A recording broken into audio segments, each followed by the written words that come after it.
Hello students, welcome back to my channel Kalvi Mini. So இந்த வீடியோவில் வந்து 11th அண்ட் 12th ஸ்டாண்டர்டுக்கான பப்ளிக் எக்ஸாம் தமிழுக்கான பேப்பர் ப்ரெசன்டேஷன் வீடியோ தான் பார்க்க போகிறீங்க. பப்ளிக் எக்ஸாமில் ஸோ ஆன்சர் பேப்பர் ஸ்கிரிப்ட் வந்து எப்படி இருக்கும், அதில் வந்து எப்படி அவங்க மார்க் வந்து கொடுப்பாங்க, ஸ்பெல்லிங் மிஸ்டேக் இப்போ ஒரு மிஸ்டேக் இருந்துச்சுன்னா அதுக்கு எத்தனை மார்க் குறைப்பாங்க, ஸோ சிக்ஸ் மார்க் வந்து எத்தனை பேஜ் எழுதணும், 4 மார்க் எத்தனை பேஜ் எழுதணும், 2 மார்க் வந்து நீங்கள் ஆன்சர் எந்த மாதிரி எழுதணும், ஸோ அப்படிங்கிற ஒரு ஃபுல் பேப்பர் ப்ரெசன்டேஷன் வீடியோ தான். ஏன்னா பேப்பர் ப்ரெசன்டேஷனால ஒரு சில ஸ்டூடெண்ட்ஸ்க்கு மார்க் அதிகமாகவும் வரும், ஒரு சில ஸ்டூடெண்ட்டுக்கு அதனாலேயே மார்க் கம்மியாகவும் வரும். ஸோ வெரி வெரி இம்பார்ட்டன்ட், இதை பற்றி நீங்கள் தெரிஞ்சுக்க வேண்டியது. ஸோ ஒரு ஒரிஜினல் ஆன்சர் ஸ்கிரிப்டை வச்சு பேப்பர் ப்ரெசன்டேஷன் எப்படி இருக்கணும் அப்படிங்கிறத 11th அண்ட் 12th ஸ்டாண்டர்டுக்கு பார்க்கலாம். ஓகே, இப்போ பாருங்க, இது இப்படிதான் உங்களுக்கு பப்ளிக் எக்ஸாம் ஆன்சர் ஸ்கிரிப்ட் இருக்கும், உங்களுக்கு தெரியும் தானே? Yes sir. இந்த மாதிரி ஸ்கிரிப்ட் இருக்கும். ஸோ இப்போ வந்து எப்படி எழுதணும், ஹேண்ட் ரைட்டிங்லாம் பாக்குறாங்களா இல்லையா, அவங்க மார்க் இப்போ பாருங்க 90க்கு 79 மார்க் எடுத்திருக்காங்க. ஸோ 100க்கு 89 மார்க். இவங்களுக்கு வந்து எதுல மார்க் மைனஸ் ஆயிருக்குது, ஸோ அவங்களே மிஸ்டேக் பண்ணிருக்காங்களா, இல்ல ஹேண்ட் ரைட்டிங்னால குறைச்சிருக்காங்களா, இல்ல பிக் கொஸ்டின்ல வாண்டடா மார்க் கம்மி பண்ணிருக்காங்களா, ஸோ அப்படிங்கறத பத்தி எல்லாம் பார்க்கலாம். ஓகே, ஏன்னா வந்து குறிப்பா நான் லாஸ்ட் இயர்ல வந்து என்ன ஸ்டூடெண்ட்ஸ், அதுவும் குறிப்பா என்னுடைய ஸ்டூடெண்ட்ஸ் வந்து பெருசா என்ன ஒரு மைனஸ் இருந்தது அப்படின்னு நான் பார்த்த வரைக்கும், ஸோ அவங்க வந்து இந்த மேஜர் சப்ஜெக்ட்ல நல்ல மார்க் வந்து ஸ்கோர் பண்ணிட்டாங்க எல்லாருமே. ஈவன் 10th-க்கும் சரி, 11th-க்கும் சரி, 12th-க்கும் சரி, அவங்க வந்து மேஜர் சப்ஜெக்ட்ல நல்ல மார்க் தான் எடுத்திருந்தாங்க. பட் ஸ்டில் வந்து அவங்களால வந்து டோட்டல் ஒரு சில இப்ப 10th எல்லாம் பாத்தீங்க அப்படின்னா அவங்க வந்து எப்படி சொல்றது 420 அந்த ரேஞ்சில தான் இருந்தாங்க. பட் அந்த major subject maths, science, social science இது எல்லாத்துலயுமே 95+ மார்க். அப்ப எங்க நமக்கு மைனஸ் ஆயிருக்குன்னு பார்த்தா தமிழ்ல தான் மைனஸ் ஆயிருந்துச்சு. அவங்க என்ன மிஸ்டேக் பண்ணாங்க, அவங்க தமிழ் அவங்க ஒழுங்கா ப்ரிப்பேர் பண்ணலையா, இல்ல ஹேண்ட் ரைட்டிங் குறைச்சாங்களா, இல்ல பேப்பர் பிரசன்டேஷன் பண்ணலையான்னு தெரியல. பட் லாங்குவேஜ்ல நிறைய பேர் மார்க் கம்மியா வாங்கியிருந்தாங்க. இதே தான் வந்து 11th 12th-க்குமே மேஜர்ல எல்லாமே 85 90 வாங்கியிருந்தாங்க. பட் அவங்களுக்கு டோட்டல் வந்து பார்த்தா அந்த 500 தொடல 489 490 அந்த மாதிரி இருந்துச்சு. என்னன்னு பார்த்தா அவங்க லாங்குவேஜ் தமிழ் அண்ட் இங்கிலீஷ்ல கம்மியா வாங்கியிருந்தாங்க. ஸோ அதனால முடிஞ்ச அளவுக்கு வந்து லாங்குவேஜ், இப்போ மற்ற சப்ஜெக்ட் இப்போ maths, physics, chemistry, whatever it is, நீங்க எந்த சப்ஜெக்ட் எடுத்துக்கிட்டீங்க அப்படின்னாலும் they expect only the content expect பண்ணுவாங்க, ஆன்சர் கரெக்டா இருக்கான்னு பார்ப்பாங்க, ஓரளவுக்கு பிரசன்டேஷன் பார்ப்பாங்க. பட் அந்த ஸ்பெல்லிங் மிஸ்டேக் அவ்வளவா கன்சிடர் பண்ண மாட்டாங்க, உங்களுக்கு தெரியும். பட் தமிழ் அண்ட் இங்கிலீஷ்ல ஸ்பெல்லிங் மிஸ்டேக் தான் மேஜர் ரோல் பிளே பண்ணும். ஓகேவா? ஸோ அதனால ஸ்பெல்லிங் மிஸ்டேக் இருக்கக்கூடாது. இப்போ ஒன் வேர்டு பாருங்களே, ஒன் வேர்ட்ல எத்தனை மார்க் எடுத்திருக்காங்க பாருங்க. நீட்டா எப்படி அந்த சைடுல கோட் எல்லாம் போட்டு ஆப்ஷன், அது நீங்க கோடு போடணும்னு இல்ல, சும்மா ஆர்ட் போட்டு பிராக்கெட் மாதிரி போடுவீங்களா, சோ அந்த மாதிரி போட்டாலே ஓகே. பட் ஸ்டில் இந்த மாதிரி போட்டா இன்னும் பார்க்க எப்படி நீட்டா இருக்கு. புரியுதா உங்களுக்கு சொல்றது? ஓகே தானே? ஆடியோ கிளியரா இருக்கா? ஏன்னா கொஞ்சம் டிராபிக் எல்லாம் அதிகமா இருக்குதுண்ணா அவுட்டோர். Okay okay. இப்ப பாருங்க அவங்க எப்படி நீட்டா அந்த மாதிரி ஆப்ஷன் போட்டு அந்த ஆன்சர் எழுதியிருக்காங்க. இப்போ உங்களுக்கு வந்து ஹேண்ட் ரைட்டிங் நல்லா தான் இருக்குது, நல்லா இல்லைன்னு சொல்ல முடியாது, கண்டிப்பா நீட்டா இருக்குது. அட் த சேம் டைம் வந்து என்னதான் நமக்கு இப்போ ஒரு சில பேருக்கு வந்து ஹேண்ட் ரைட்டிங் வந்து, ஈவன் எனக்குலாம் வந்து ஹேண்ட் ரைட்டிங் சத்தியமா சொல்றேன் அவ்வளோ நல்லாலாம் இருக்காது. ஸோ அப்ப என்ன பண்ணணும், அப்ப என்ன மாதிரி ஆட்கள்லாம் என்ன பண்ணணும் அப்படின்னா, ஹேண்ட் ரைட்டிங் தான் ஓகே, நம்ம ட்ரை பண்ணாலும் வரல அப்படிங்கிறப்ப பிரசன்டேஷனை நீட்டா பண்ணணும். அந்த அடித்தல் திருத்தம் இல்லாம கொஞ்சம் நீட்டா இடம் விட்டு ஸ்பேஸ் எல்லாம் விட்டு, ஸோ அந்த மாதிரி எழுதணும் அப்படின்னா இன்னும் கொஞ்சம் நல்லா இருக்கும். இப்போ இவங்கள மாதிரி ஸ்டூடெண்ட்ஸ்க்குலாம் வந்து ஹேண்ட் ரைட்டிங் பாருங்களே டிஃபால்ட்டாவே நல்லா தான் இருக்குது உங்களுக்கு. ஓகேங்களா? சோ இவங்க ஒரு சின்ன மிஸ்டேக் பண்ணாலும் அது அவ்வளவு பெருசா தெரியாது. பட் ஹேண்ட் ரைட்டிங்கும் நல்லா இல்லாம பிரசன்டேஷனும் கொஞ்சம் அடிச்சு திருத்தலாம் எழுதிருந்தோம்னா அவங்க வந்து ஒரு எப்படி சொல்றது, ஒரு பேட் இம்ப்ரெஷன் கிரியேட் ஆகும். சோ அந்த இடத்துல மைனஸ் பண்ண சான்சஸ் இருக்கு. ஓகேவா? சோ அதனால அதை கொஞ்சம் பாத்துக்கோங்க. இப்போ ஒன் வேர்ட்ல பாருங்க, 14 ஒன் வேர்ட்ல இங்க ஒரு 4 மார்க், இங்க ஒரு 8 மார்க், 12 கொஸ்டின் வந்து ரைட்டு. அப்ப 2 தப்பு பாருங்க. ஒன்னு 8வது கொஸ்டின் தப்பா? எஸ், 8வது தப்பு போட்டிருக்காங்க. அடுத்தது ராங் கொஸ்டின் 14th, இது ரெண்டுமே ராங்.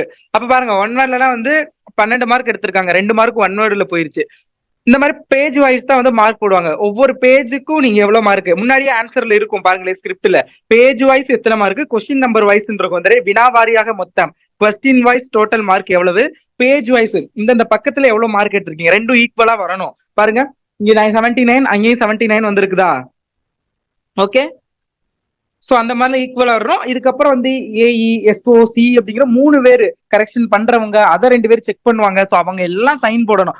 அவங்க எல்லாம் சைன் போட்டதுக்கு அப்புறம் தான் அந்த மார்க் வந்து ஃபைனலிஸ்ட் ஆகும். இப்ப சப்போஸ் கரெக்ஷன் பண்றவங்க வந்து தெரியும், மேபி உங்களுக்கு அதிக மார்க் போட்டிருந்தாலுமே, இப்ப 6 மார்க்லாம் ஃபுல் மார்க் போட்டாங்கன்னு வச்சுக்கோங்க, அந்த இடத்துல வந்து இப்ப எஸ்ஓஓ, சிஇஓ வந்து அவங்க வந்து இதுக்கு ஏன் ஃபுல் மார்க் போட்டீங்க, அதுல நீட்டா இல்லையே அப்படின்னு சொல்லி அவங்க வந்து 5 மார்க் போடுங்க அப்படின்னு கம்மி பண்ண சொன்னாலும் இவங்க கம்மி பண்ணி தான் ஆகணும். சோ அந்த மாதிரிலாம் நிறைய இருக்குது. இது ஸ்கூல்ல கரெக்ஷன் பண்ற மாதிரி உங்க ஒரே ஒரு டீச்சர் கரெக்ஷன் பண்ணி ஃபைனலிஸ்ட் ஆகிறது கிடையாது, நிறைய பேர் செக் பண்ணுவாங்க. அதனாலதான் அந்த சென்டம் ரிசல்ட் எல்லாம் அப்படியும் சென்டம் எடுக்கிறாங்கல்ல. சோ தட் இஸ் கிரேட், நீங்களும் அப்படி எடுக்கணும்னு நான் நினைக்கிறேன்.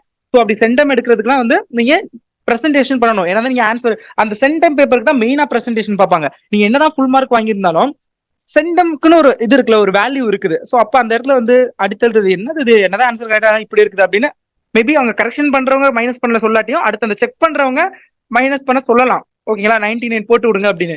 ஸோ அதனால அந்த இடத்துல தான் பிரசன்டேஷன் வந்து கொஞ்சம் பார்க்கணும். ஓகேவா. அப்புறம் நிறைய பேர் எனக்கு இன்னைக்கு நேற்று கூட கால் பண்ணி இன்னைக்கு நேற்றுலாம் கேட்டிருந்தீங்க. ஸோ அது வந்து பிளாக் பென் யூஸ் பண்ணலாமா, ப்ளூ பென் யூஸ் பண்ணலாமா, பிளாக் வந்து சும்மா பிரசன்டேஷனுக்காக யூஸ் பண்ணலாம் அப்படிங்கிற மாதிரி எங்க மேம் சொல்றாங்களே அப்படின்னு. பட் அப்படிலாம் யூஸ் பண்ணக்கூடாது. இங்கே கொடுத்துருப்பாங்க என்னங்க, செய்முறைகள் சரியான வழினா என் தவறாமது. இது நீலம் தான் இருக்கு பாருங்க. 6வது பாயிண்ட் தெரியுதா ஸ்டூடெண்ட்ஸ்? Yes sir. 6வது பாயிண்ட் பாருங்க. Yes, sir. விடைத்தாள்களில் நீலம் அல்லது கருப்பு மை கொண்ட பேனாவால் விடைகளை தெளிவாக எழுத வேண்டும். Answer must be legibly written either blue or black ink. ஒன்னு ஃபுல்லா கம்ப்ளீட்டா ப்ளூல எழுதணும், இல்ல பிளாக்ல. மேக்ஸிமம் 99.9% ப்ளூ தான் யூஸ் பண்ணுவாங்க.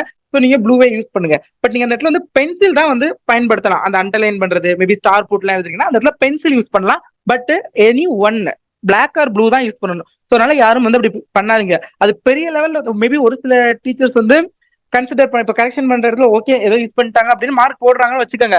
அது அவங்க மட்டும் போடக்கூடாது. அடுத்த 2 பேர் செக் பண்ணல அவங்க கேட்கலாம். மேபி அதான் தெளிவா கொடுத்துருக்கல ஆன்சர் ஸ்கிரிப்ட்ல ப்ளூ ஆர் பிளாக், நீங்க அதை கரெக்ஷன் பண்ணிருக்கீங்க, இதை கரெக்ஷனே பண்ணாம விட வேண்டியதானே அப்படின்னு அவங்க சொல்லலாம். ஸோ நம்ம எக்ஸ்பெக்ட் பண்ண முடியாது. நம்ம ஏன் ரிஸ்க் எடுத்துக்கிட்டு ஏதாவது ஒரு இது யூஸ் பண்ணுங்க. ஓகேவா. Okay yes Okay, sir. sir. Okay. அடுத்து பாருங்களே, பிரிவு பகுதி 2ல பிரிவு 1 பாருங்க. அவங்க 2 மார்க் எழுதியிருக்காங்க. பாருங்களே, அங்கேயுமே பாருங்க நெடுநெல் வழி பத்தி எழுத சொல்லியிருப்பாங்கன்னு நினைக்கிறேன். ஸோ அந்த ஆன்சர். ஸோ இது வந்து 11th and 12th 2 பேருமே இருக்கீங்க இந்த கிளாஸ்ல. ஏன்னா பிரசன்டேஷன்ங்கிறது வந்து 2 பேருக்குமே வந்து சேர்த்துதுன்றதுக்காக தான் நான் சொல்லியிருக்கேன். ஓகேவா. ஸோ 2 பேரும் இதை பாருங்க. ஸோ இந்த மாதிரி நீட்டா தான் எழுதணும். ஸோ இப்போ பாருங்களேன், இப்போ வந்து அவங்க முக்கியமான கீ பாயிண்ட் நெடுநெல் வாடை 188 அடிகளை கொண்டது. அது வந்து பென்சில வச்சு பாருங்க எப்படி நல்லா அண்டர்லைன் பண்ணிருக்காங்க. இது ஏன் அப்படி அண்டர்லைன், இது வந்து அண்டர்லைன் பண்றது வந்து கம்பல்சரி கிடையாது.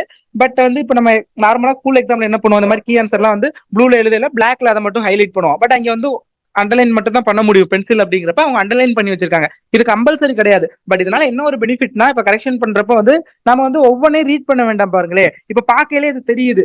ஆசிரியப்பா 188 அடி, நெடுமை பிளஸ் நன்மை பிளஸ் வாடை, இதெல்லாம் பார்த்த உடனே வந்து அந்த கீ பாயிண்ட் அப்படிங்கிறது கரெக்டா அந்த இடத்துல தெரியுது. அப்போ பார்த்தோன்னே அவங்க பெருசா அதை ரீட் பண்ண வேணாம், டக்குன்னு கரெக்ஷன் பண்ணி 2 மார்க் போட்டுட்டு போயிட்டே இருப்பாங்க. ஸோ அந்த மாதிரி அதுக்கு அந்த ஒரு இதனால வந்து ஸோ அவங்க வந்து அண்டர்லைன் பண்ணி வச்சிருக்காங்க. இது கம்பல்சரி கிடையாது. இஃப் யூ ஹேவ் டைம், உங்களுக்கு டைம் இருக்குது அப்படின்னா இந்த மாதிரி முக்கியமான அதுக்குன்னு எல்லா வேர்டையும் முக்கியமான இந்த வேர்டு எல்லாத்தையும் அண்டர்லைன் பண்ணக்கூடாது. உங்களுக்கு தெரியும் எது ரொம்ப கீவேர்டுன்னு உங்களுக்கு தோணுதோ, ஸோ அதை வந்து இந்த மாதிரி பென்சில்ல அண்டர்லைன் பண்றது கொஞ்சம் பெஸ்டா இருக்கும். ஓகேவா. அடுத்தது வசன கவிதை வேறுபடுத்திருக்க குறிப்புரை அந்த மாதிரி கொஸ்டின் கேட்கல. பாருங்க, இவங்க வசனம் மேல கீழே கவிதை அந்த மாதிரி எழுதலாம். பட் இந்த மாதிரி நம்ம வந்து வேறுபாடு அப்படிங்கிறப்ப நம்ம இந்த மாதிரி வேறுபடுத்தி காட்டுற மாதிரி எழுதியல. அது பார்த்தோன்னே பாருங்களே, எதுகை மோனை நயங்கள் இல்லாமல் அடிப்படை அறிந்த அந்த இது அப்படி எழுதிருக்காங்க. அங்கிட்டு யாப் இலக்கணம் அப்படிங்கறத அண்டர்லைன் பண்ணிருக்காங்க. அது இலக்கணமே அதானே. சோ அந்த மாதிரி ஒரே பாயிண்ட் தான், அங்கிட்டு ஒரு பாயிண்ட் அங்கிட்டு ஒரு பாயிண்ட். வசனம்னா என்ன, கவிதைனா என்ன அப்படின்னு 2 சைடு எழுதிட்டாங்க, 2 மார்க். சோ அந்த மாதிரி பாருங்க. சோ எல்லாமே அப்படிதான். அதே மாதிரி ஞாலத்தின் பெரியது எது, அவங்க பாருங்களே, ஞாலத்தில் பெரியது எதுன்னா அளவில் சிறிது எனினும் அது இவ்வுலகத்தை விட உயர்ந்தது. என்னது, காலத்தில் செய்த உதவி சிறிது எனினும் ஞானத்தில் மான பெரியது. இந்த குறள் எழுதிட்டாங்க. குறளை எழுதிட்டு அதுக்கான பொருள் ஒருவர் செய்த உதவி அப்படிங்கிறது தான். ஓகேங்களா. சோ அதை மட்டும் அந்த இதை மட்டும் அண்டர்லைன் பண்ணிருக்காங்க பாருங்க. சோ அப்ப பார்த்தோன்னே தெரியுது. சோ அதனால ஃபுல் மார்க்.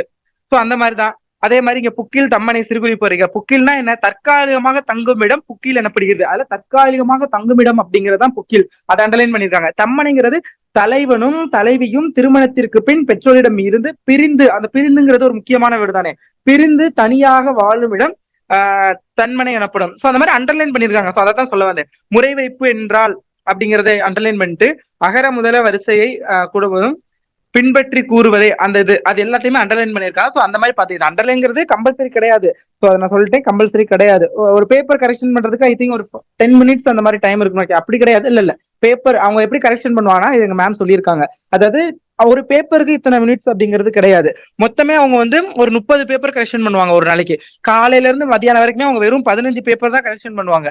மதியானத்துல இருந்து ஈவினிங் வரைக்கும் 15 பேப்பர் தான் கரெக்ஷன் பண்ணுவாங்க ஒரு டீச்சர். ஒரு நாளைக்கு ஒரு டீச்சர் 30 பேப்பர் தான். அப்ப பாத்துக்கங்க, 15 பேப்பர்லாம் 1 மணி நேரத்துல கரெக்ஷன் பண்ண வேண்டியது. பட் அதை வந்து அவ்வளவு நேரம் கரெக்ஷன் பண்றாங்கன்னா அப்ப பாத்துக்கங்க எந்த அளவுக்கு வந்து அவங்க பொறுமையா ஒவ்வொரு பேப்பரையும் செக் பண்ணுவாங்க. ஸோ அதனால வந்து ஸ்கூல்ல மாதிரி வந்து அதெல்லாம் டக்கு டக்குன்னு கரெக்ஷன் பண்ண நேரத்துல மார்க் போட்டுட்டு போயிருவாங்க. ஸோ அப்படி நீங்க வந்து எழுதாதீங்க. ஓகேங்களா. ஓன் ஸ்டோரியை வந்து ரொம்ப அதிகமா எழுதாதீங்க. ஓன் ஸ்டோரி எழுதலாம், நம்ம ஓனா எழுதலாம். பட் அதே அதிகமா எழுதுறீங்கன்னா பார்த்தோன்னே இது எல்லாமே கதையா இருக்குதுன்னு அவங்களுக்கு அந்த மைண்ட் செட் போயிடுவாங்க. ஏன்னா அவங்களுக்கு டைம் நிறைய இருக்குது, 15 பேப்பர் தான் காலையில அவங்க கரெக்ஷன் பண்ணணும். ஒரு சில டீச்சர்ஸ் வந்து டக்கு டக்குன்னு கரெக்ஷன், இதை மேம் சொன்னதுதான், எங்க டீச்சர் நான் படிக்கிற சொல்லியிருந்தாங்க. ஸோ ஒரு சில பேர் என்ன பண்ணுவாங்கன்னா கரெக்ஷன் பண்ணையில வந்து டக்கு டக்குன்னு ஃபர்ஸ்டே வந்து கரெக்ஷன் பண்ணிட்டு, அது ரொம்ப ரேரான டீச்சர்ஸ், ரொம்ப கம்மியான டீச்சர்ஸ் தான் அப்படி பண்ணுவாங்க. டக்கு டக்குன்னு கரெக்ஷன் பண்ணிட்டு அவங்க ரிலாக்ஸா இருக்கிறதுக்கு அப்படி பண்ணுவாங்க. பட் எல்லாரும் அப்படி பண்ண மாட்டாங்க. மெஜாரிட்டி ஆஃப் டீச்சர்ஸ் வந்து பொறுமையா ஏன்னா அதுக்கு அமௌண்ட் அவங்க வாங்குறாங்க பேப்பர் கரெக்ஷன் பண்றதுக்கு. அதுக்கு தான் அவங்க அமௌண்ட் வாங்குறாங்க, அதுக்கு தான் சேலரி வாங்குறாங்க. அப்படிங்கிறப்ப அது சின்சியரா பொறுமையா உட்காந்து ஒவ்வொரு பேப்பரையும் டாப் டு பாட்டம் பார்த்து பொறுமையா கரெக்ஷன் பண்ணுவாங்க. ஸோ அதனால வந்து அதெல்லாம் வந்து நீங்க வந்து தப்பு கணக்கு போடக்கூடாது. இந்த மாதிரி நம்ம ஏதோ எழுதுனா மார்க் போடுவாங்க அப்படின்னு நினைக்காம ஸோ சின்சியரா நீங்களும் வந்து எழுதுங்க, ஓகேங்களா? ஏன்னா வந்து பேப்பர் கரெக்ஷன் பண்றது சென்டம் மேபி 2 பேரும் ஒரே ஆன்சர் ஒரே மாதிரி எழுதி இருக்கலாம். பட் ஒருத்தவங்க சென்டம் வந்திருக்கலாம், 99 வந்திருக்கலாம். அதுக்கான ரீசன் கரெக்ஷன் பண்ணவங்க வேறையா இருப்பாங்க. ஏன்னா எல்லாரும் ஒரே மாதிரி கரெக்ஷன், ஒரு சில பேர் ஓகே இவ்வளவு நல்லா எழுதியிருக்காங்க சென்டம் போடலாம் அப்படின்னு போடுவாங்க. ஒரு சில பேர் அதுலயும் ஒரு சில மிஸ்டேக் கண்டுபிடிச்சு ஏன் சென்டம் போடணும்துக்கு 99 போடுவோம் அப்படின்னு மேபி போடலாம், ஓகேங்களா? ஸோ அதனால கொஞ்சம் அதெல்லாம் வந்து மைண்ட்ல வச்சுட்டு நம்ம சைடு வந்து எவ்வளவு நீட்டா எழுத முடியுமோ அவ்வளவுதான் நம்ம பண்ண முடியும். கரெக்ஷன் பண்றது அது அப்பார்ட் ஃப்ரம் தட். இதுல சென்டம் வருது வரலைங்கிறது நம்ம மிஸ்டேக் கிடையாது. நம்ம கரெக்டா எழுதிட்டோமா அதான் நமக்கு தேவை. அவங்க போடுறாங்க போடல அது அடுத்து அவங்களுடைய இது, நமக்கு அது தேவையே இல்லை. நம்ம நீட்டா எழுதியிருக்கோமா, நம்ம ஆன்சர் கரெக்டா எழுதியிருக்கோமா, நம்ம தெளிவா எழுதியிருக்கோமா, அதை மட்டும் பார்த்துட்டு நம்ம வந்து நம்ம வேலையை பார்க்க வேண்டியதான். ஓகே, அதே மாதிரிதான் எல்லாமே இவங்க பாருங்க, எல்லாமே அந்த மாதிரி தான் எழுதியிருக்காங்க, நீட்டா எழுதியிருக்காங்க. அதே மாதிரி இந்த கலை சொற்கள்லாம் பாருங்க, ஸ்டாப்லர் அப்படின்னா கம்பி தைப்பு கருவி அப்படிங்கிறது எல்லாமே இந்த 1 லைன் 2 அதான் நான் சொல்லியிருப்பேன். நான் நிறைய வீடியோஸ்ல சொல்லியிருப்பேன், நீங்க வீடியோல பார்த்துட்டு தெரிஞ்சிருக்கும். அந்த 2 மார்க்லாம் இப்ப நீங்க சூஸ் பண்றீங்கல்ல, இப்ப நீங்க 3 2 மார்க் எழுதணுங்கிறப்ப நீங்க சூஸ் பண்ற 2 மார்க் வந்து ரொம்ப லென்த்தா உள்ள மாதிரி 2 மார்க் சூஸ் பண்ணாதீங்க. ஏன்னா அதுல மேபி ஸ்பெல்லிங் மிஸ்டேக் வர சான்சஸ் இருக்குது. ரெண்டாவது அது பெருசா டைம் வேஸ்ட் ஆகும். உங்களுக்கு தெரியும் நினைக்கிறேன், தமிழுக்கு வந்து டைம் மேனேஜ்மெண்ட் ரொம்ப ரொம்ப ரொம்ப இம்பார்ட்டன்ட். நிறைய பேர் ஈவன் எனக்குமே வந்து நான் 10th படிக்கிறேன், எனக்கு தமிழ்ல வந்து டைம் மேனேஜ்மெண்ட்ல தான் மார்க் போனுச்சு அப்படின்னு நான் நினைக்கிறேன். ஏன்னா நான் பேப்பர் 1 பேப்பர் 2 2 பேப்பர் இருந்துச்சு. ஐ திங்க் இப்போ நான் படிச்சதுக்கு அடுத்த வருஷம் வந்து புக் அதே வருஷம் தான் இருந்தது, அதே புக் தான் இருந்தது. பட் அந்த வருஷத்துல வந்து பேப்பர் 1 பேப்பர் 2 இல்ல, குவார்டர்லி எக்ஸாம் வரைக்கும் பேப்பர் 1 பேப்பர் 2 இருந்துச்சு. அதுக்கப்புறம் மாத்திட்டாங்க. பட் நாங்க தான் லாஸ்டா பேப்பர் 1 பேப்பர் 2 எழுதணும். அது எப்படின்னா பேப்பர் 1ல வந்து அந்த செய்யுள், உரைநடை, மனப்பாட பாட்டு, திருக்குறள் அந்த இதெல்லாம் இருக்குல்ல, அது எல்லாமே பேப்பர் 1ல வரும் 100 மார்க்குக்கு. ஓகேவா? புரியுதா? Yes sir.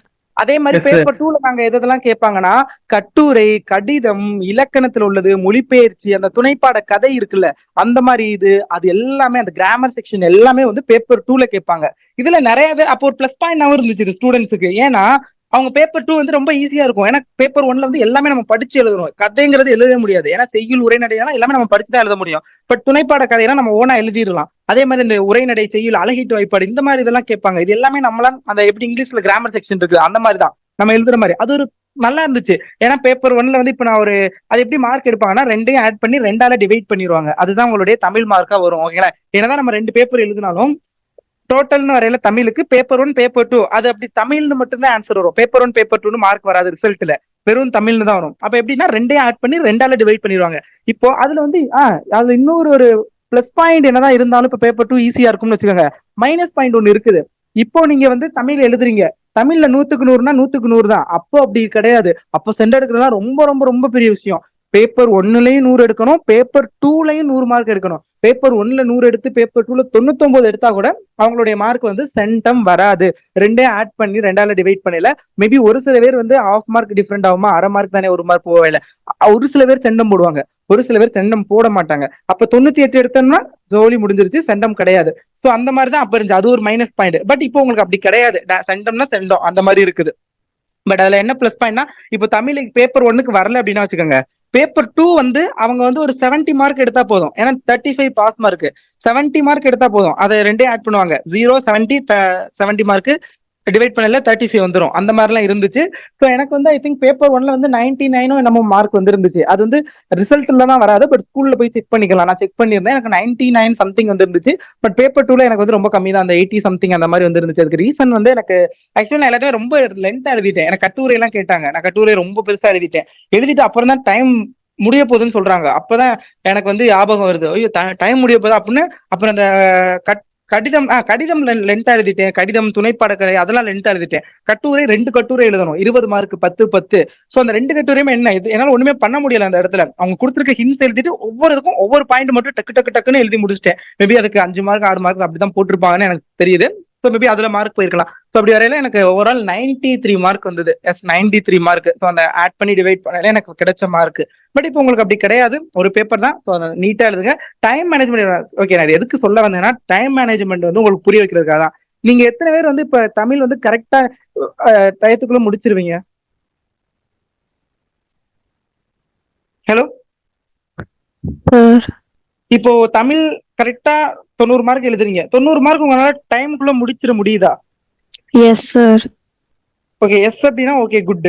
பட் நிறைய ஸ்டூடெண்ட்ஸ் வந்து அந்த டைம் மேனேஜ்மெண்ட், ஏன்னா வந்து அவங்க வந்து இந்த நெடுவின் அதை தான் சொல்ல வந்தேன். அந்த 2 மார்க் நம்ம சூஸ் பண்றோம்ல, 2 மார்க்லாம் வந்து 2 மார்க் தான். நீங்க நான் ஒரு பக்கம் அளவுக்கு உள்ள ஆன்சர் எழுதினாலும் 2 மார்க் தான். வெறும் 2 லைன்ல உள்ள ஆன்சர் எழுதினாலும் 2 மார்க் தான். ஸோ முடிஞ்ச அளவுக்கு நீங்க சூஸ் பண்ற 2 மார்க் வந்து சிம்பிளா இருக்கிற மாதிரி சூஸ் பண்ணி அதை எழுதிட்டு போயிருங்க. ரொம்ப பெருசா இருந்தாதான் ஓகே நல்லா இருக்கும் பார்க்க, அவங்க இவ்வளவு எழுதிருக்கோம்னு நினைப்பாங்க. அப்படின்னா ஒண்ணும் கிடையாது. நீங்க 2 லைன் எழுதினாலும் சரி, 6 லைன் எழுதினாலும் சரி, 8 லைன் எழுதினாலும் சரி, 10 லைன் எழுதினாலும் உங்களுக்கு 2 மார்க் தான் 2 மார்க். ஸோ சூஸ் பண்ணுங்க. அதே மாதிரி தான் 4 மார்க் சூஸ் பண்ணலையும் நெடுவின் அளவுக்குலாம் எழுதுற மாதிரிலாம் சூஸ் பண்ணாதீங்க. ஷார்ட் அண்ட் ஸ்வீட்டா எது இருக்குதோ அதை வந்து சூஸ் பண்ணுங்க. அதிகபட்சம் 1 பேஜ் அதிகபட்சம் தான். இவங்க எப்படி எழுதிருக்கான்னு அதையும் காமிக்கிறேன் பாருங்களேன். இங்க பாருங்க 4 மார்க் தான் எழுதியிருக்காங்க. இடம் சுட்டி ஏங்கோலி நீர் ஞாலத்து இரல் கற்றும், இடம் சுட்டி பொருள் விளக்கம் தருக ஒரு இம்பார்ட்டன்டான கொஸ்டின் கேட்டிருக்காங்க. அது பாருங்க, இடம் எழுதியிருக்காங்க. தண்டி அலங்காரம் என்ற அணி இலக்கண நூலில் அந்த இடத்தை வந்து எழுதிட்டாங்க. பொருள் பாருங்க, பொருள்ல வந்து என்ன தோன்றி கதிரவன், கதிரவன் வருமா? அவங்க கதிரன் எழுதியிருக்காங்க. எஸ் அதானே? Yes sir. அந்த ஒரு இது பாருங்க, கரெக்டா பாருங்க. அந்த இதை வந்து அவங்க கரெக்ஷன் பண்ணல, கரெக்டா இது ஒண்ணு இருக்காங்க. இது ஒண்ணு அந்த ரவுண்ட் போட்டாங்க. மேபி அந்த ஒரு மிஸ்டேக் தான் நினைக்கிறேன். எஸ், ஒரு மிஸ்டேக். அப்புறம் இங்க நிகரில்லாத, நிகரில்லாத ஸ்பெல்லிங் மிஸ்டேக்னு நினைக்கிறேன். இந்த ஒரு மந்தர்ல மேபி அந்த மாதிரி போட்டிருக்கலாம். அடுத்து இந்த இடத்துல ஏதோ ஒன்று பண்ணியிருக்காங்க. ஸோ அந்த மாதிரி பாருங்க, எல்லாத்துக்கும் சேர்த்து என்னதான் நீட்டா இருந்தாலுமே அந்த ஸ்பெல்லிங் மிஸ்டேக் பாக்குறாங்க. நான் சொன்னேன்ல, அந்த ஸ்பெல்லிங் மிஸ்டேக்ல தான் மார்க் போகணும். இப்போ இங்க பாருங்க, அரை மார்க் போயிருச்சு. 4 மார்க் கொஸ்டின்ல 3.5 மார்க் கொடுத்துருக்காங்க because of the spelling mistake. ஏன்னா நீங்க அதனாலதான் சொல்றது, தமிழ்ல வந்து நீங்க ரொம்ப லென்த்தான எழுதினா வச்சுங்க, ஸ்பெல்லிங் மிஸ்டேக் எக்கச்சக்கமா ஒரு ஷார்ட் அண்ட் ஸ்வீட்டா எழுதுறீங்களா, அதே ஸ்பெல்லிங் மிஸ்டேக் இல்லாம எழுத ட்ரை பண்ணுங்க. ஓகே, அடுத்து இது பாருங்க, சடையை தந்தையாக ஏற்று ராமன் ஆற்றிய கடமை. இதுக்கு எவ்வளவு மார்க்? சேம் 3.5 மார்க் தான் போட்டிருக்காங்க. ரீசன் பாருங்க, இங்க ஒரு ஸ்பெல்லிங் மிஸ்டேக், இங்க ஒரு 3 மார்க் தான் போட்டிருக்காங்க. அங்கேதான் 3.5 மார்க். அந்த பேஜோட மார்க் 3 மார்க், 1 மார்க் முழுசா கம்மி பண்ணிட்டாங்க. ஏன்னா ஸ்பெல்லிங் மிஸ்டேக் தான். அப்புறம் இந்த இடத்துல வந்து இவங்களதான் அடிச்சு எழுதிருக்காங்கன்னு நினைக்கிறேன். ஸோ அந்த இதுல ஸோ அந்த மாதிரி இது இங்க ஒரு ஸ்பெல்லிங் மிஸ்டேக். ஸோ பாருங்க, ஸ்பெல்லிங் மிஸ்டேக்லாம் வந்து இதே ரொம்ப கம்மியா 1 2 3 4 ஸ்பெல்லிங் மிஸ்டேக்லாம் இருக்குங்கிறனால 1 மார்க் கம்மி பண்ணிருக்காங்க. பாருங்க, 4க்கே அப்போ ஆல்மோஸ்ட் 1/4 மார்க் கம்மி பண்ணிருக்காங்க ஒரு இதுக்கு.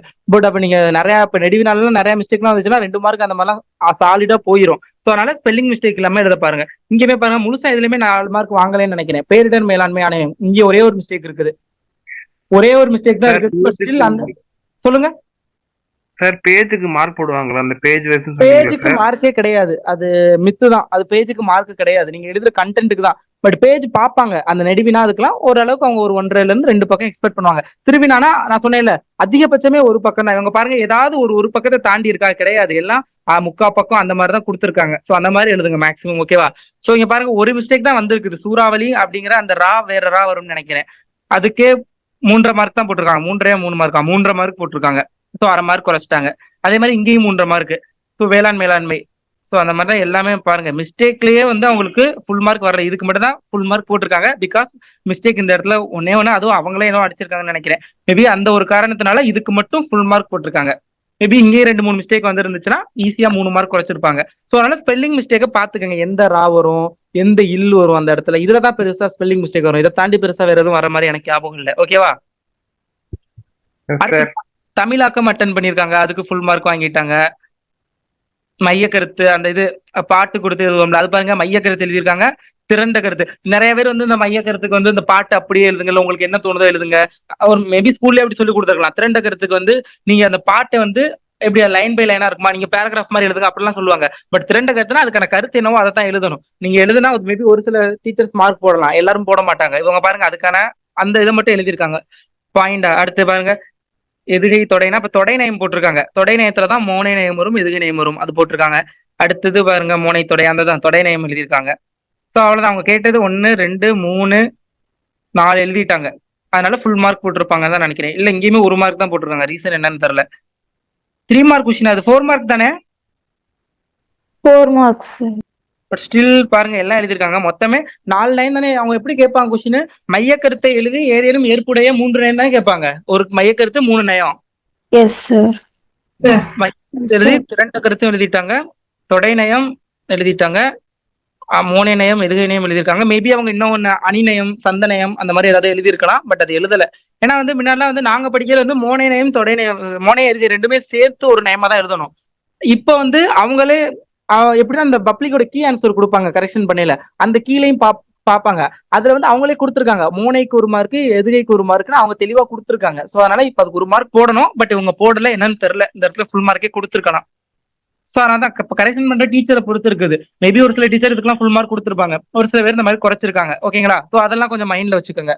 அதனால நீங்க எழுதல ஒரு அவங்க கேட்கிற நயத்தோட எக்ஸ்ட்ரா ஒரு நயத்தை எழுதி வச்சிருக்கோம் உங்களுக்கு தெரிஞ்சது அப்படின்னா. ஓகேங்களா? அது well and good. Okay. Yes sir. அடுத்து பாருங்க direct I think 6 mark. 6 mark பாருங்க குறிப்பு சட்டகம் போட்டு எழுத சொல்லியிருந்தேன். நான் நிறைய வீடியோ சொல்லியிருப்பேன், உங்ககிட்ட சொல்லியிருப்பேன் குறிப்பு சட்டகம் போட்டு எழுதுங்க. நான் அதான் பண்ணிக்கலாம். முன்னுரை, குருகுலம், அம்பலமன், மன்றம், முறை வைப்பு. ஸோ அது எல்லாமே அந்த மாதிரி டீட்டெயிலா எழுதிட்டு அதுக்கு கீழே ஒரு முடிஞ்ச அளவுக்கு ஒரு 2-3 பாயிண்ட் எல்லாத்துக்குமே பாருங்க. ஒரு பாயிண்ட் அதிகபட்சமே அவங்க ஒரு பாயிண்ட் தான் எழுதியிருக்காங்க. எவ்வளவு மார்க்? ஐ திங்க் என்னோட கெஸிங் ஒரு 5 மார்க் வரும்னு நினைக்கிறேன். நான் ஆன்சர் கீயே பாக்குறது திடீர்னு ரேண்டமா தான் நிறைய ஆன்சர் கீ நம்ம கிட்ட இருந்துச்சு, சூஸ் பண்ணலாம் ரேண்டமா போட்டிருக்காங்க. Okay 5 mark. ரீசன் என்னன்னா இங்க ஐ திங்க் ஸ்பெல்லிங் மிஸ்டேக். அப்புறம் அவங்க பாருங்க பாயிண்ட்ஸுமே வந்து எல்லாத்துக்கும் ஒவ்வொரு பாயிண்ட் அந்த மாதிரி எழுதிருக்காங்க. மேபி அது ஒரு ரீசனா இருக்கலாம். மேஜர் ரீசன் வந்து ஸ்பெல்லிங் மிஸ்டேக் தான். எத்தனை பக்கம் எழுதிருக்காங்க? இங்க ஸ்டார்ட் பண்ணிருக்காங்களா? 1 பேஜ், 2 பேஜ், 3 பேஜ், 4வது பேஜ்ல முடிச்சுட்டாங்க. ஸோ 4 பேஜ் எழுதியிருக்காங்க. பட் வந்து உங்களுக்கு இது வந்து எப்படி சொல்றது, அங்க நான் சொன்னேன்ல ஒரு பக்கம்லாம் அது வந்து உங்களுக்கு நார்மலா ஸ்கூல்ல எழுதுறது. பட் பப்ளிக் எக்ஸாம்ங்கிறப்ப அங்க உங்களுக்கு தெரியும் நினைக்கிறேன், ஆன்சர் வந்து A4 சீட் சைஸ்ல பெரிய பெரிய கட்டமா இருக்கும். அப்படிங்கிறப்ப அது பேஜே கம்மியா தான் இருக்கும். அங்க வந்து நீங்க 2 பக்கம் எழுதுனா ரொம்ப கம்மியா இருக்கும். ஸோ அப்ப 3ல இருந்து 4 பக்கம் 4.5 பக்கம் வரைக்கும் எழுதலாம். ஓகேவா? Yes sir. ஸ்பெல்லிங் மிஸ்டேக்குக்கும் ஐ திங்க் கண்டென்ட் கம்மியா இருக்கு. எனக்கு தெரிஞ்சு கண்டென்ட் பெருசா கம்மியா இருக்க மாதிரி தெரியல. மேபி அவங்க கண்டென்ட் கம்மினா எப்படி சொல்லலாம், இது வந்து பாருங்களேன், அவங்க இந்த இடத்துல வந்து நிறைய போட்டாங்க. 1 2 3 4 5 6 7 8 9 போட்டிருக்காங்க. பட் அந்த 9மே கண்டென்ட் சின்ன சின்ன, மேபி முக்கியமான ஒரு 6 7 அதுல ஆன்சர் கீழே இருக்கும். 7 தலைப்புகள் எழுதி அதுக்கான தெளிவான விளக்கம் எழுதியிருந்தா, நான் ஒரு நாள் ஆன்சர் கீ நான் சொன்னேன்ல public exam question paper public exam answer எல்லாம் டிஸ்கஸ் பண்ணுவோம்னு, நான் அதையும் உங்ககிட்ட ஒரு நாள் டிஸ்கஸ் பண்றேன். அப்போ உங்களுக்கு தெளிவா புரியும் அவங்க எப்படி மார்க் கொடுக்குறாங்கன்னு. ஸோ மேபி அவங்க அந்த 6 இது இருக்கணும். பட் இவங்க நிறைய எழுதிருக்காங்க. பட் பாயிண்ட்ஸ் கம்மியா இருக்கனால மேபி ஒரு மார்க் குறைச்சிருக்கலாம்ங்கிறது என்னுடைய கெஸ்ஸிங். பட் அந்த மென்டாலிட்டி அவங்க கரெக்ஷன் பண்றவங்களுடைய அவங்க மென்டாலிட்டி அப்போ எப்படி இருந்துச்சுன்னு தெரியல. பட் என்னோட கெஸ்ஸிங் அதுதான். ஸோ நீங்க முடிஞ்ச அளவுக்கு 6 எழுத வேணா, ஒரு 7 எழுதிக்கங்க. ரொம்ப அதிகமாக வேணாம், ஒரு 7 அல்லது 8 பாயிண்ட்ஸ் மட்டும். 8 பாயிண்ட்ல 8 சப் ஹெட்டிங் போட்டு அதுக்கு கீழே பாயிண்ட்ஸ் கொஞ்சம் ஒரு 2 3 அந்த மாதிரி பாயிண்ட் எழுதுங்க. ஓகேவா? Yes sir. Okay sir. அடுத்து பாருங்க, இது இங்கே அப்படிதான். இங்கே பாருங்க குறிப்பு சட்டத்திலே ஒரு மிஸ்டேக் வந்துருச்சுன்னு நினைக்கிறேன். அப்ப இதுக்கெல்லாம் என்னோட கெஸிங் 4.5 5 அந்த மாதிரிதான் இருக்கும். 4.5 இல்ல நிறைய மிஸ்டேக் இருக்குது. 4.5 மார்க் எக்ஸ்பெக்ட் பண்ணலாம்னு நினைக்கிறேன். 4.5 5 அந்த மாதிரி 4.5 போட்டிருக்காங்க. ஏன்னா ஸ்பெல்லிங் மிஸ்டேக் நிறைய இருக்குது, பார்த்தாலே சொல்லலாம். ஓகேங்களா? அதனால மிஸ்டேக் இல்லாம பாருங்க. எந்த அளவுக்கு எழுதுங்கிறத விட மிஸ்டேக் இல்லாது. எத்தனை பக்கம் எழுதிருக்காங்க? அரை பக்கம், 1.5 பக்கம், 2.5 பக்கம், 3.5 பக்கம், 4.5 பக்கம் எழுதிருக்காங்க. பட் ஸ்டில் ஸ்பெல்லிங் மிஸ்டேக்னால வெறும் 4.5 மார்க் தான். ஓகேவா? மிஸ்டேக் இல்லாம பாத்துக்கோங்க. அடுத்து பாருங்க, முன்னுரை, மருதனின் பண்பு, பொறுப்புணர்ச்சி. இது கேட்டதே அவ்வளவுதான். இதுல நம்ம எக்ஸ்ட்ராலாம் கண்டென்ட் கொடுக்க முடியாது. 6 பாயிண்ட் எழுதலாம், கேட்டதே அவ்வளவுதான். பட் அதுக்கு மார்க் போட்டிருக்காங்க. எவ்வளவு மார்க்கு மிஸ்டேக் இருக்குது? மேபி இதுக்கும் 4.5 தான் போட்டுருவாங்கன்னு நினைக்கிறேன். 4 மார்க் போட்டிருக்காங்க. ஏன்னா மிஸ்டேக் நிறைய இருக்குது, கண்டென்ட் கம்மியா இருக்குது. ஸோ அதனால பாத்துக்கோங்க. இதெல்லாம் நான் வாட்ஸ்அப் குரூப்ல நான் அந்த முடிச்சதுக்கு அப்புறம் நான் ஷேர் பண்றேன். இந்த PDF நீங்க ரெஃபர் பண்ணிக்கோங்க. Okay? Yes sir. Okay sir. அடுத்து பாட்டு பாருங்க. 4 மார்க். இந்த ஒரு மிஸ்டேக் இருக்குது. பட் அது அவங்களாதான் எழுதிருக்காங்கன்னு நினைக்கிறேன். மிஸ்டேக் அவங்களே கரெக்ஷன் பண்ணிட்டு ஐ திங்க் அந்த ஆன்சர் எழுதுனவங்களே இது வந்துட்டாங்கன்னு நினைக்கிறேன். மேபி அப்படி இருக்கலாம். அதனால ஃபுல் மார்க் கொடுத்துட்டாங்க. 4 மார்க். திருக்குறளுக்கு 2 மார்க் கொடுத்துட்டாங்க. இதுல ஃபுல் மார்க் வந்துருச்சு. ஏன்னா மிஸ்டேக் எல்லாம் இல்ல. திருக்குறள் முடிஞ்சா வந்து அந்த திருக்குறள்ல வந்து என்ன அணி வந்துச்சு அப்படிங்கறது நீங்க எழுதுறோம்னா எழுதலாம். எந்த பாவகை அப்படிங்கிறது இல்ல வேணாம்னா விட்டுறலாம், தப்பா எழுதாம. ஓகேங்களா? சோ அதை பாத்துக்குங்க. இது என்னால் அடிக்கப்பட்டது. இவங்க இங்க எழுதிருக்காங்க. மேபி தப்பா இருக்கும். தப்பா இருந்துச்சுன்னா நீங்க அடிச்சுட்டு நீங்களே எழுதணும். அதுவும் அந்த ஹிண்ட்ஸ்ல இருக்கும். இது என்னால் அடிக்கப்பட்டது அப்படின்னு எழுதணும். ஓகேங்களா? அதை இந்த ஹிண்ட்ல கொடுத்துருப்பாங்கன்னு நினைக்கிறேன். இல்லாட்டி உங்ககிட்ட இன்ஸ்ட்ரக்ஷன் கொடுப்பு எக்ஸாம் ஹால்லே சொல்லுவாங்க. அந்த மாதிரி நீங்க ஏதாவது அடிச்சீங்கன்னா இன்ஸ்ட்ரக்ஷன் கொடுக்கல. ஐ திங்க் கீழ் இதுல இன்ட்ரோடக்ஷன்லயும் இருக்கும்னு நினைக்கிறேன். இது என்னால் அடிக்கப்பட்டதுன்னு. வண்ணம் வண்ண கலர் கொண்ட பேனா பென்சில் எதையும் பயன்படுத்தக்கூடாது அப்படின்னு சொல்லியிருக்காங்க. கலர் பென்சில் அதான் சொல்ல வந்தேன். விடை எந்த ஒரு பக்கத்திலும் தேர்வியன் உங்க பெயர் எழுதக்கூடாது. ஏன்னா இல்லாட்டி அவங்க கரெக்ஷன் பண்ணவங்களுக்கு தெரியும். அப்படி எழுதுனா கரெக்ஷனே பண்ண மாட்டாங்க. பாத்துக்கோங்க, அதெல்லாம் மிஸ்டேக் பண்ணாதீங்க. விடைத்தாளில் எந்த வித குறியீடும் இருக்கக்கூடாது. அதாவது மார்க் போடுறதுக்கு அந்த மாதிரிலாம் நீங்க எதுவும் பெருசா பண்ணக்கூடாது. கிழிக்கவோ நீக்கவோ கூடாது. விடைத்தாளில் எழுதிய ஒன்றுக்கு மேற்பட்ட அனைத்தும் சரியான விடைகளையும் அடித்தல் கூடாது. ஓகேங்களா? அடிச்சு எழுதக்கூடாது. அப்படி எழுதுனா நீங்க என்னால் அடிக்கப்பட்டதுன்னு எழுதணும். அது எங்கன இருக்கு? எழுதாத பக்கம்லாம் வந்து கடைசியில வந்து கிராஸ் கோடு போடணும். அது இவங்க போட்டிருக்காங்களா? இந்த போட்டிருக்காங்களா? இவ்வளவு கிராஸ் கோட்லாம் போடணும். ஒரு ஸ்கேலை வச்சுட்டு குறுக்கால வச்சுட்டு ஒரே ஒரு கோடு அது மட்டும் போட்டுருங்க போதும். ஓகேவா? Okay sir. ஓகே, இந்த மாதிரி இருக்கட்டும். இன்னொரு பேப்பர்லாம் இருக்குது, அதெல்லாம் அடுத்தடுத்து டிஸ்கஸ் பண்ணலாம். நான் இப்போ வாட்ஸ்அப்ல ஷேர் பண்றேன், பாக்குறீங்களா? அடுத்து இங்கிலீஷ் எல்லா ஆன்சர் ஸ்கிரிப்டுமே நம்ம கிட்ட இருக்கு. அடுத்தடுத்து டிஸ்கஸ் பண்ணலாம். அப்புறம் இது 79 மார்க், ஐ திங்க் 93 மார்க் 100க்கு எடுத்தவங்க பேப்பர் இருக்குன்னு நினைக்கிறேன். இன்னொன்னு இருக்குது ரொம்ப முக்கியமானது. 12th ஸ்டூடெண்ட்ஸ், அதை நான் நெக்ஸ்ட் கிளாஸ்ல சொல்றேன். கரெக்டா வந்து அவங்க 88 மார்க்னு நினைக்கிறேன் 90க்கு. இதுல என்னன்னா 90க்கு 88 மார்க். அதுல வந்து 88 86 தெரியல. 86 1 88 1 2 கொஸ்டின் ஒன் வேர்டு தான் போச்சு. ரெண்டுமே ஒன் வேர்டு தான் போச்சு. எல்லாம் ஃபுல் மார்க். பட் இதுல ஒரு மைனஸ் என்னன்னா, அந்த 2 ஒன் வேர்டுமே வந்து அவங்க ரைட்டான ஆன்சர் எழுதியிருக்காங்க. பட் அது தப்போன்னு அவங்களே நினைச்சுக்கிட்டு அடிச்சுட்டு கரெக்ட் வேற ஆன்சர் எழுதிட்டாங்க. அது தப்பா போயிருச்சு. ஸோ அந்த மாதிரி உள்ளது. ஸோ அந்த மாதிரி நிறைய இருக்கும். ஆன்சர் எழுதல பார்த்து எழுதணும். ஸோ அதெல்லாம் அடுத்தடுத்ததுல பார்க்கலாம். ஓகேவா? ஸோ எஸ், சென்டம் பேப்பர் நான் அதை காமிக்கிறேன் அடுத்து. Okay okay students.